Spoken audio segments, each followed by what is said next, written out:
Further measures need to be taken to enable exports and movements of people and to streamline procedures for project approval. Our goal remains full opening of land crossings in the framework of the Agreement on Movement and Access. Such convoys are not helpful in resolving the basic economic problems in Gaza, and they needlessly carry the potential for escalation. We called for the moratorium to be extended and expanded to cover all settlement activity throughout the occupied Palestinian territory, including in East Jerusalem.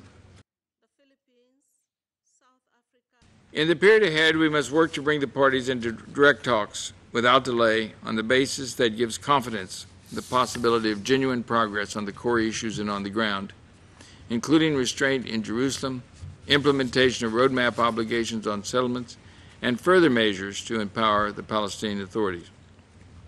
We must ensure that policy change towards Gaza is fully implemented and followed with further steps. There is an extremely wide gap between Israelis' words and deeds. That must be obvious to all. While Israel professes to want peace, all of its actions are absolutely to the contrary. Unlawful and provocative Israeli policies and actions, both by the Israeli occupying forces and by the Israeli settlers, continue to inflame tensions and sensitivities on the ground and throughout the region. This, in turn, is casting a dark shadow on the efforts to resume the peace process, raising grave doubts about Israel's credibility as a peace partner and its willingness to abide by legal obligations and commitments.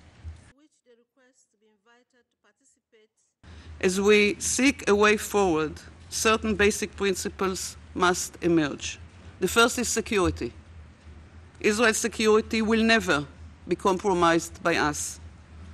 We must all recognize that since the advent of peace talks, the threats facing Israel have grown more diverse and dangerous.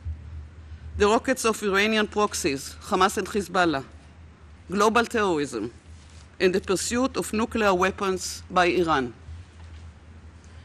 In direct negotiation, we stand prepared to take political risks for peace.